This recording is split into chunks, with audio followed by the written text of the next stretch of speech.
দেশ একত্র রাষ্ট্র নয়। বাংলাদেশ কোন এক দলের রাষ্ট্র নয়। বাংলাদেশ সবার, বাংলাদেশ আমার, বাংলাদেশ আপনার। সুতরাং যারা মনে করত এই রাষ্ট্রের একমাত্র অধিপতি আমরা, এই রাষ্ট্রের একমাত্র কর্তা আমরা, তাদের এই অহংকার আর দম্ভ চূর্ণ বিচূর্ণ হয়েছে। সাথী ও বন্ধুগণ, ইসলামের শিক্ষা, আল্লাহর রাসূল সাল্লাল্লাহু আলাইহি ওয়াসাল্লাম বলেন, তাবাসসুমুকা ফি ওয়াজহি আখিকা সাদাকা। তুমি যদি কারো সাথে মুস্কি হেসে কথা বলো, তোমার আমলনামায় সাদকা দানের সমান সওয়াব দেওয়া হবে। এটা ইসলামের থেকে দেখা দিয়েছিল। গত 15 বছর বাংলাদেশটাকে কারাগারে পরিণত করা হয়েছিল।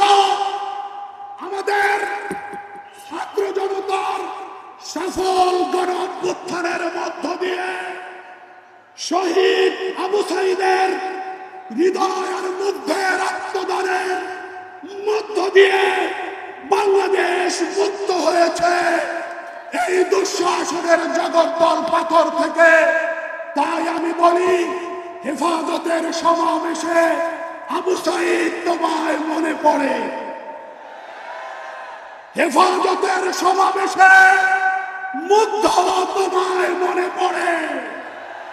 হেফাজতের সমাবেশে হৃদয় তোমাদের মনে পড়ে। আমরা ছাত্র জনতার রক্তদান আত্মদানকে কখনোই ভুলব না, ভুলব না। সাথী ও বন্ধুগণ, হেফাজতে ইসলাম বাংলাদেশ, হেফাজতে ইসলাম বাংলাদেশ শান্তির সম্প্রীতির মেসেজ নিয়ে রংপুরে এসেছে। ইসলাম সংঘাত চায় না, ইসলাম অরাজকতা চায় না। ইসলামের চেহারা শান্তির চেহারা, ইসলামের চেহারা বৈষহীন বৈষম্যহীন সমাজ আর রাষ্ট্র বিনির্মাণের চেহারা। ইসলামের চেহারা সম্প্রীতির চেহারা। এই দীর্ঘ 15-16 বছর ইসলামের গায়ে, এই সুন্দর চেহারার ইসলামের গায়ে নানা রকম কালিপা লেপন করার, নানা রকম কাদা লেপন করার অপচেষ্টা করা হয়েছে। বাংলাদেশকে ইমানদারদের, ইসলাম প্রিয় জনতার, শান্তি প্রিয় জনতার নিরাপদ রাষ্ট্র বানাবার জন্য আমরাও ভূমিকা রেখেছি, আমরাও দায়িত্ব পালন করেছি। ভাইয়েরা আমার, বাংলাদেশ একত্র রাষ্ট্র নয়। বাংলাদেশ কোন এক দলের রাষ্ট্র নয়। বাংলাদেশ সবার, বাংলাদেশ আমার, বাংলাদেশ আপনার। সুতরাং যারা মনে করত এই রাষ্ট্রের একমাত্র অধিপতি আমরা, এই রাষ্ট্রের একমাত্র কর্তা আমরা, তাদের এই অহংকার আর দম্ভ চূর্ণ বিচূর্ণ হয়েছে। সাথী ও বন্ধুগণ, ইসলামের শিক্ষা, আল্লাহর রাসূল সাল্লাল্লাহু আলাইহি ওয়াসাল্লাম বলেন, তাবাসসুমুকা ফি ওয়াজহি আখিকা সাদাকা। তুমি যদি কারো সাথে মুস্কি হেসে কথা বলো, তোমার আমলনামায় সাদকা দানের সমান সওয়াব দেওয়া হবে। এটা ইসলামের চেহারা।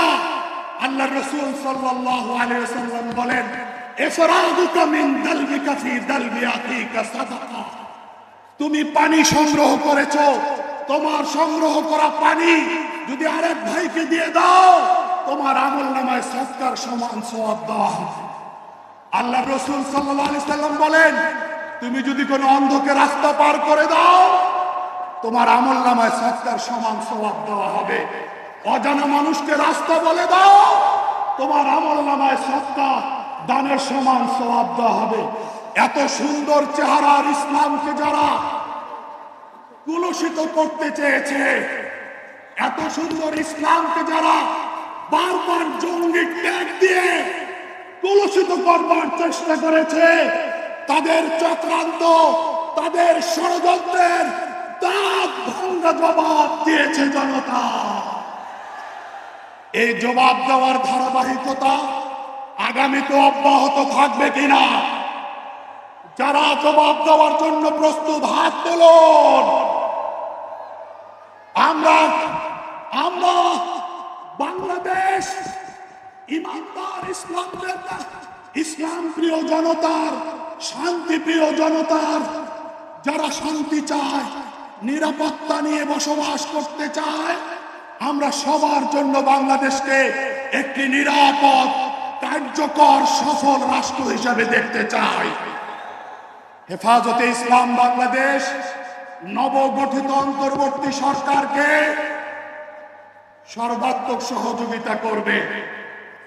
ভিন্ন মতাবলম্বী সংখ্যালঘু ভাই যারা আছেন, তাদের সহায় সম্পত্তি, উপাসনালয়কে সর্বোচ্চ নিরাপত্তা দেওয়ার জন্য আমরা নবগঠিত সরকারকে, অন্তর্বর্তী সরকারকে দাবি জানিয়েছি। আমাদের বক্তব্য পরিষ্কার, ইসলাম নিয়ে যদি কেউ ছিনিমিনি খেলতে চায়, ধর্মীয় আকীদা বিশ্বাস নিয়ে কেউ যদি ছিনিমিনি খেলতে চায়, হেফাজত আঙ্গুল চুষবে না, হেফাজত ঘরে বসে থাকবে না। যার যা কিছু আছে তাই নিয়ে মাঠে নামতে বাধ্য হবে। আর একবার মুষ্টিবদ্ধ হাত দেখতে চাই।